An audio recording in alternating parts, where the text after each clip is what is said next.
pondok seperti saya ya ikrar seikrar-ikrarnya pentingnya kampus karena melatih efisiensi waktu, disiplin, tata kelola manajemen sehingga kita hormat.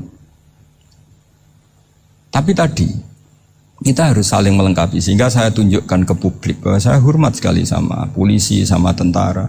Coba kita bisa apa ngadepi bandar narkoba kalau enggak polisi? Bisa apa coba menjaga NKRI kalau enggak tentara? Begitu juga ya sudahlah kita memang fa inna yadallahi ma'al jamaah, kita berkah itu kalau bersama-sama. Enggak bisa kita sendiri. Nah lalu orang kayak saya itu ya beberapa kali sebetulnya saya itu ditawanin jadi dokter honoris causa apa. Kekhawatiran saya satu Pak Bejo, takut pas enggak punya uang. Itu dokter kok ada duit kan enggak pantas gitu. Jadi repot gitu, daripada beban lah sudah lah, nggak usah dokter. Jadi kalau nggak punya uang ya pantas, terus kalau ngebis ya pantas. Suatu saat kalau mati nggak ada yang hadir ya pantas, nggak dokter gitu. Kalau sudah dokter kok masuk neraka,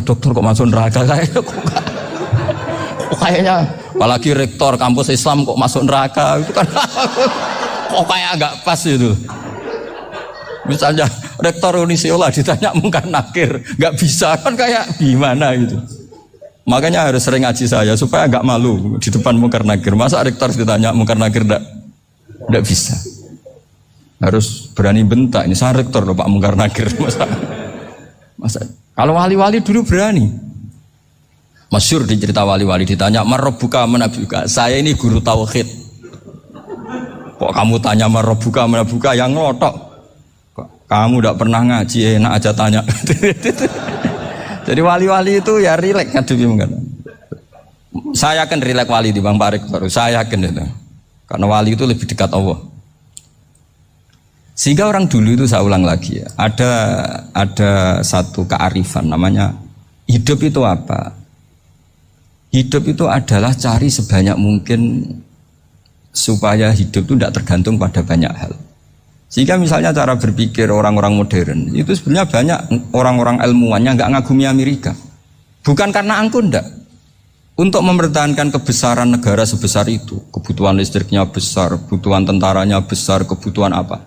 Sementara negara kayak Venezuela atau Swiss kebutuhannya ada banyak. Pertanyaannya, yang tergantung dengan banyak hal sama yang tidak tergantung banyak hal, itu pinter mana? Kalau dibalik pertanyaannya gitu, negara-negara maju itu tidak keren kalau dibalik pertanyaannya. Orang yang untuk mempertahankan eksistensinya banyak, butuh banyak hal, dengan yang tidak butuh banyak hal, itu pinter mana? Orang yang bahagianya nunggu jadi dokter, nunggu jadi kiai besar, kiai viral, dengan orang yang bahagia cukup dengan ngopi, itu pinter mana? Tapi kalau dibalik pertanyaannya, orang yang tahunya nikmat hanya kopi, dengan nikmat yang banyak, pinter mana? Makanya Mbah Mun tuh kalau guyon itu lucu. Aku iku saake ambek wong desa sing mlebu swarga. Saya dulu eskal mlebu swarga kok disakeni. Akhirnya beliau memberi penjelasan. Wong desa iku roe pakanan enak, iku mau kopi mbek uduk. Lah swarga iku mau nuruti sing dikarepno. Akhirnya wis mau mangan, wis ngopi, nguduk, ngopi ora roh pakanan liyane ku ora roh. Nasi mandi yo ora roh, pizza yo ora roh apa-apa. Terus saya bilang, wah lah niku nak nganti selera tentang wanita cantik. Iku juga sederhana. Rodok pesek ya wis cantik, rodok ireng ya wis. Apa bidadarinya seperti itu karena saking enggak pengalamannya. Jadi surga itu kan nuruti apa yang diinginkan. Kira-kira keinginan orang kampung kalau di surga itu apa coba?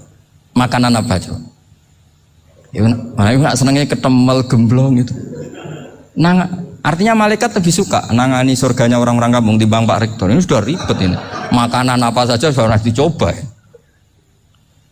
Terus kalau di mall tahu orang macam-macam, seleranya macam-macam pasti. Enak mana kalau sampai jadi malaikat pelayan surga? Suka ngelayani orang kampung apa yang orang kota? Orang kampung kan.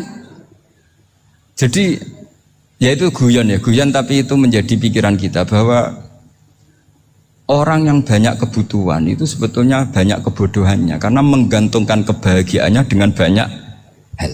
Makanya Imam Syafi'i ngendikan istighna itu apa? Al istighna anisya'i. Yang dikatakan kecukupan adalah berusaha sebanyak mungkin banyak hal tidak kamu butuhkan.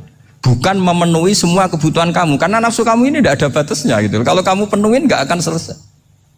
Itu ada perempuan yang kurang cantik itu minta doa saya, Gus doain suami saya kaya. Terus tak guyonin, terus nggak minta.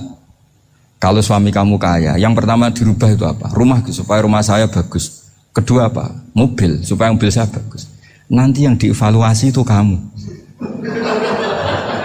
Mobil bagus, Alphard, rumah mewah, istrinya kamu. Pasti itu dievaluasi. Langsung, nggak usah. Sudah gini aja kan. Jadi pertama yang dievaluasi itu kaya itu. Coba kalau suami kaya itu yang dievaluasi pertama, rumah ya? Rumah ganti, setelah itu apa? Mobil. Kira-kira berikutnya akhirnya sudah nggak jadi. Nabi Ibrahim itu pernah minta umur panjang, keren umur panjang. Sama Allah nggak dijawab. Datang orang tua gitu mertamu ke Nabi Ibrahim, terus disuguhi dikasih kurma. Apa itu? Kok kurma apa? Anggur yang sudah matang sekali sudah. Dimakan, setelah dimakan meler keluar lagi, dimakan lagi meler lagi. Terus Nabi Ibrahim masuk lagi ke kamar. Ya Allah, doanya tak cancel. Nanti kalau saya tua kayak itu. Jadi Allah itu nggak jawab langsung tapi ngirimkan itu. Akhirnya ya Allah nggak jadi. Nanti takut itu. Saya pernah ngalami jadi kiai tadi ada ibu-ibu ya nggak pati cantik lah. Suaminya tuh miskin sekali. Minta doa saya supaya kaya, bareng tak kasih pertimbangan itu udah nggak usah nggak jadi. Jadi itu kearifan. Tapi kearifan ini harus kita tanamkan. Saya nggak bisa membayangkan Indonesia yang besar ini andai kan tidak ada qanaah, nerimo ing pantum. Coba sekarang ada Covid, andai kan Indonesia itu kayak Perancis. Saya beberapa kali punya tamu orang yang hidup lama di Perancis, bahkan dapat istri orang Perancis. Itu dulu nggak begitu mencintai Indonesia. Tapi setelah di Perancis 2 tahun, wah Indonesia hebat. Di Perancis itu kata dia kalau cerita, semua kebutuhan masyarakat itu dibebankan ke negara. Apa saja minta negara, apa saja nyoal negara.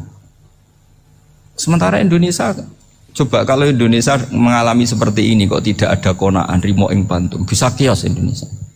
Orang miskin nyalahkan negara, kelaparan nyalahkan negara, apa saja. Tapi barokahnya dididik kiai jogeman nyalahno wong liya. Sore pun romo ing pandum diame sampai gak ngerti kalau Covid. Banyak tuh orang-orang kampung itu, orang lugu-lugu itu. Mbah niki saking Covid, salam ning Covid muga-muga umure panjang. Dikira Covid itu nama orang yang ahli sosial itu. Mbah niki dana saking Covid.